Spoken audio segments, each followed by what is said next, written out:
You are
Blessing and honor, glory and power to him that sits on the throne Yes. and unto the Lamb. Amen. Worthy is the Lamb that was slain to receive power and riches, wisdom and strength, honor and glory and blessing. You know, Psalm 50 says, "The mighty God, the Lord, has spoken and called the earth from the rising of the sun until the going down of the same. Out of Zion, the perfection of beauty, God hath shined. Our God shall come and shall not keep silent. A fire shall devour before him, and it shall be very tempestuous round about him. He shall call to the heavens above and to the earth, that he may judge his people. Gather my saints together unto me, those that have made a covenant with me by sacrifice. Yes. Yes. Yes. Thank you, Jesus.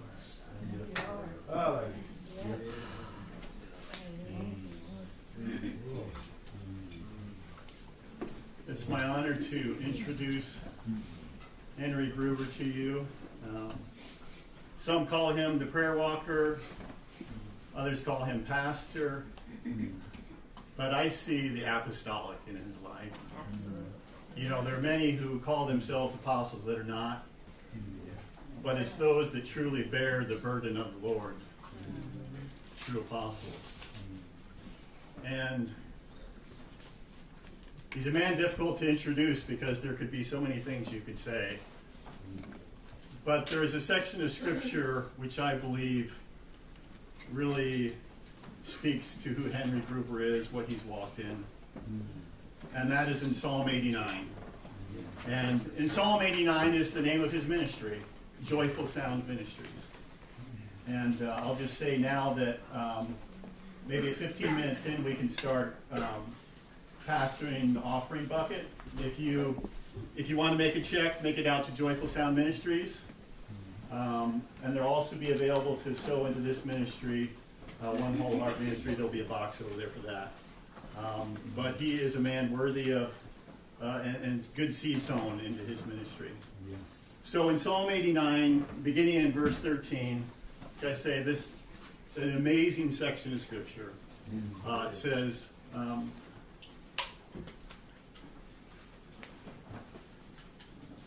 speaking of the Father, it says, "Thou hast a mighty hand, strong is your arm, and high is your right hand. Righteousness and judgment are the habitation of your throne. Mercy and truth shall go before your face." Here the Father is presenting his hands to us. Mercy and truth go before his face. See, his left hand is mercy, his right hand is truth. Yeah. See, this is why when Jesus ascended to the right hand of the Father, what did he pour out from there? The Spirit of truth. The Holy Spirit. Okay. Mercy and truth shall go before his face. Blessed are the people that know the joyful sound. That word sound in the Hebrew is the Hebrew word teruah. There's a Yom Teruah as one of the fall feasts in the Jewish calendar. And that's literally, it means the day of the shout. Or the Feast of Trumpets. The shout was joined in with the trumpets. Blessed are the people that know the joyful shout. What is that shout? It's the shout that David brought forth as he brought the Ark of the Covenant to Zion. It is the shout that they brought forth when Solomon's temple was completed and they shouted and the glory came down. It is the shout when, in Ezra's time and Nehemiah, when they rebuilt the temple, they sang the shout. What is that shout? Oh, give thanks unto the Lord, for he is good, for his mercy endures forever. Henry is a man that knows of the mercy of God. Not only does he have a revelation of his mercy to himself, but he walks in that mercy.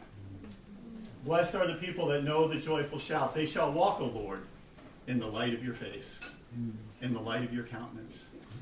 That's to walk in the revelation of who he is. The light of his face reveals who he is. That's why David in Psalm 67, "O God, be gracious unto us and bless us, and cause your face to shine upon us." Reveal yourself to your people. Lord, bless us and keep us. Lord, make his face shine upon you. Reveal himself unto you. Who he is. His love. Blessed are the people that know the joyful sound. They shall walk, O Lord, in the light of your face. And in your name shall they rejoice all the day. And in thy righteousness shall they be exalted.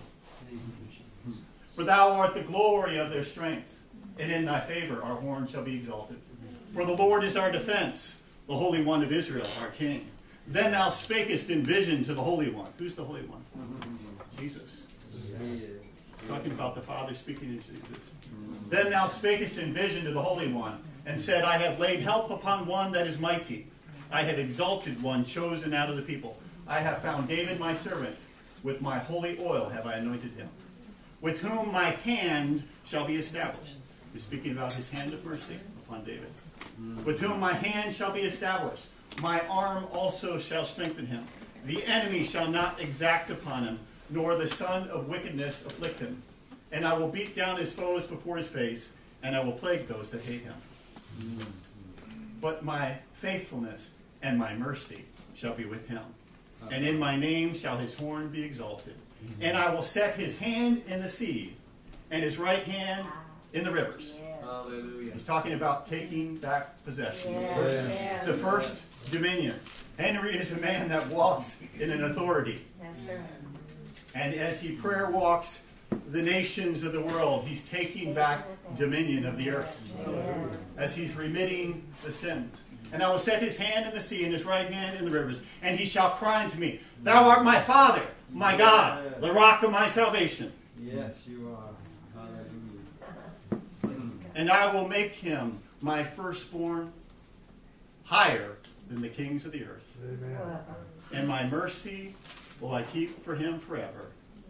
And my covenant shall stand fast with him. Hallelujah. Will you welcome Henry Gruver?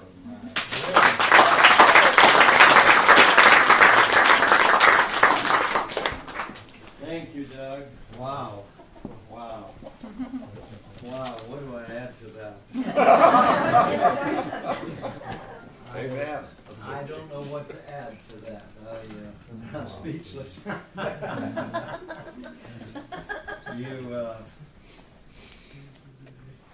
You took me back to 1972. When the wife and I chose that Joyful Sound ministry. My, yes. We said this chapter says it all. And what would we want it to be called? Joyful Sound.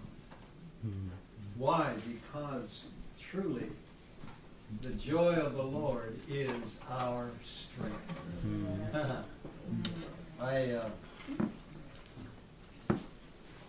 I'm now in my 59th year of walking, and started my first Saturday 1 week ago at 7 o'clock, 59 years ago. Next year in January I celebrate my 60th year of prayer walking. Glory to God. 60 years.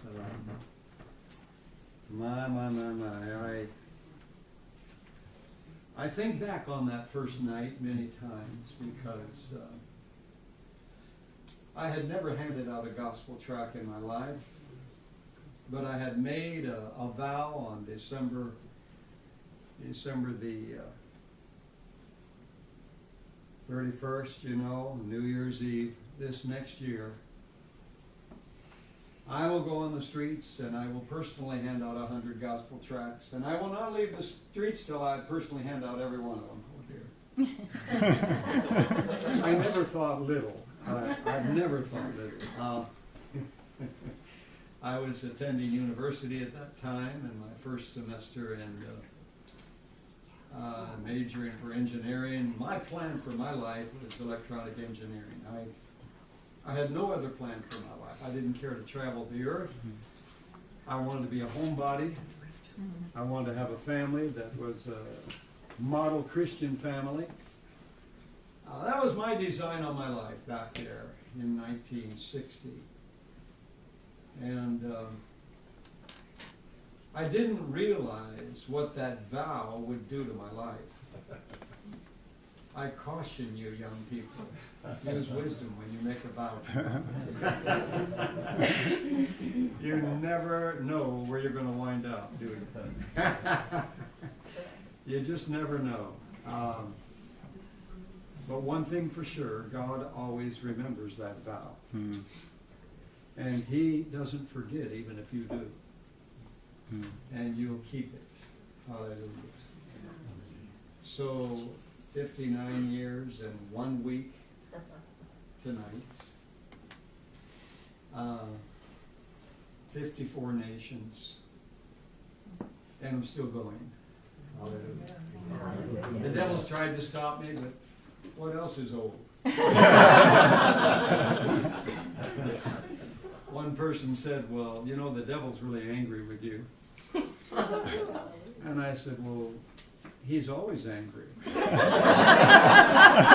nothing new. I just want to make him angry. Amen. I want to infuriate him. Yeah. I want to stomp on him every chance I get. Yeah. I just got a call from a brother the other day, and he was watching a documentary, I think on the History Channel or Discovery, whatever it was, about a certain place in Japan where there are several thousand suicides every year. It's the most suicides ever taken place in all of Japan. And asked if I had walked it. And I said, yes, I've been there. But it sounds like I got to go back again. Sometimes we have to keep hitting these strongholds. Sometimes the devil doesn't let go right away. That's right. And so you have to keep after it. And so, yes, I'll go back. And already talked to my scheduler up there on Honshu Island and my interpreter, and said, you better schedule this one again. We got to hit it again. There are many places in Japan where suicides take place. Suicides are very common. In the city of Tokyo alone, there are some 84 suicides every day. Now, people, that should never be. They jump in front of the train that's going 180 miles an hour. And of course, the train stops and everything has to be readjusted. People stand on the platforms and wait and wait and wait. And so how do you answer that? Yes, you weep over that platform, you weep over that place. And you find out that that very area, that very platform where these suicides most commonly take place, is where the shogun began slaughtering Christians. And slaughtered every family around them that didn't report them as Christians. So the innocent blood is in the ground. And it has established a covenant for Satan. It has given him license to operate. Think about that. We don't realize these are just some things that I have learned prayer walking now in these years. That first night, I got 3 tracts handed out. I walked those streets so fearful because in 1960, I thought for sure Jesus was coming at any minute. We Pentecostals preached it, sang it, saturated in it, rejoiced in it, and waited. And we're still waiting, 59 years later. But what is time? What is time to him? It is a year,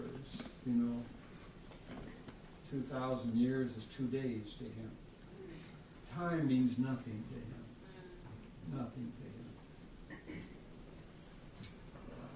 I would have to say probably this 58th year was probably the most testing year of my life. And I think, Andrea, it was probably your most testing year. I read your newsletter.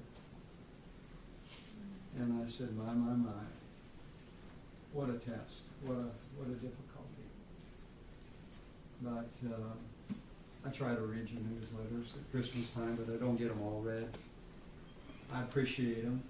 I love to know what God is doing with families, because my God is a family God, isn't he? And he loves families, and he calls us by name, and he loves us. He loves us.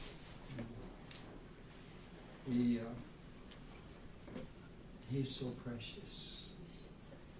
Many times I just have to stop and just look up and just throw him a kiss and say, I love you, Jesus. You're so precious. You're so wonderful. You know, in the book of Psalms it says, kiss the son lest he be angry. Have you done that lately? He's your bridegroom. I'm still waiting to be a member of that bride. I'm still waiting to be caught up to be a bride. Hallelujah. I don't know if the wedding's going to take place in heaven or here on the earth. I don't understand that one, because there are those that get in somehow. I don't know if they fly by satellite or what. I don't know. Maybe they fly by space shuttle and get there. I don't know. I doubt it. But they get in and they don't have the garments on. And they're cast into outer darkness where there's weeping and wailing and gnashing of teeth. What a tragedy. What a terrible time to be rejected. To think that you belong and to walk in and you don't. What a horrible, horrible realization. It's too late. It's too late. He's already preached to those that perished in the flood. He led captivity captive and gave gifts to the sons of men, didn't he? So he's so just. He corrected the error of Noah's day and got the gospel across. He had to do it thousands of years later. But what is that? He did it. And he led a great host that accepted. Only the Lord knows. Only the Lord knows our heart. We just don't know. In these years, I have seen God and witnessed before my very eyes God save individuals that I have to confess to you. While they were telling me of their life, I was saying, Lord, I'm sorry, but I've lost all faith for this one. I don't think you can save me. There are those that have confessed things to me. I wanted to grab them around the neck and choke them to death. I'm serious. I was so angry with their wickedness. But the Lord said, I would that none would perish. That's right. Amen. I'm still believing for Kim Jong-un. Yes, yes, yes. I went to Seoul and I got my best suit on and my leather briefcase and headed out of my hotel room to take my passport with me that had my credentials of where I was accepted and asked to be the ambassador to China, that year and the year before, and still had my credentials of everything that I could go right through customs in China with diplomatic immunity. And so I thought for sure I could go to the Chinese embassy in Seoul and have them get me to Korea to see Kim Jong-un. I was fully persuaded of that when I walked out of that hotel room. I was on a mission. I didn't get but 4 or 5 steps out of my room and the Lord said, where are you going? I said, Lord, you know everything about me. You know where I'm going. You knew my thoughts before I thought them. He said, I know, but they were not my thoughts.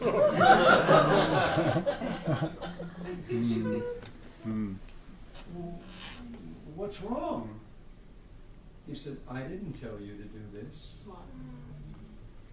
I said, then why did you give me the vision in a blinding snowstorm when I couldn't see anything but the 18-wheeler tracks in 6 inches of snow on the highway coming up out of Sheridan, Wyoming, heading for Billings? A whiteout. That's all I could see was the tracks. Why did you give me that? You ever talk to God like I do? I need answers. I got to have answers. In school, I always loved to sit in the front of the class because my hand was up all the time. The teachers learned my name right away. Yes, Henry. Yes, Henry. Yes, Henry. That is it. You're always interrupting me. I hardly get a chance to teach before you're asking a question. And students would say to me when I get out of the class, I'm so glad you asked that. Right. I was afraid to ask it, afraid they might think I was stupid. I said, you were stupid for not asking. Right. Daddy always taught us only the stupid ones don't ask questions. They keep their mouth shut and go stupid. He always said that. So I determined I'm going to ask questions. I'm getting answers. If I don't know where they are, I'm going to find out. I don't understand what you're saying. Show it to me on the board or whatever. I got to know it. I mean, I know you're going to test me on it, and I'm going to fail because I don't understand it. Yeah, students in the class would laugh. I don't care. I've been laughed at all my life, some of the things I've done. I do some crazy things. My son said to me yesterday, just before I left, he'd come over, Dad, when are you going to quit traveling? You've been gone most of my life. You're 76 years old. When are you going to quit? When are we going to go fishing together again? Last time I went fishing with him in Oregon was up on Frog Lake. He mentioned it. We were going through my pictures, and he pulled out one of the pictures. He said, "You see this?" I said, "Yeah. 36-inch rainbow trout." Wow. 23-inch rainbow trout I caught on a 2-pound test fly line. Tied my own flies. I enjoyed life back then, working in an electronics company and management. My life was set for me. Until. And yes, we took our holidays and our vacations, and the kids knew they were going to be at that time in that 82 Buick Estate wagon. We were going to take off with 10 kids in the car, Mom and I, and go where? Where are we going? Mom would take them to the library or somewhere. I go walking. And we pulled them out of school there in Oregon because it got too corrupt. So she began teaching. So we carried our materials with us, traveled the nation, Canada, walked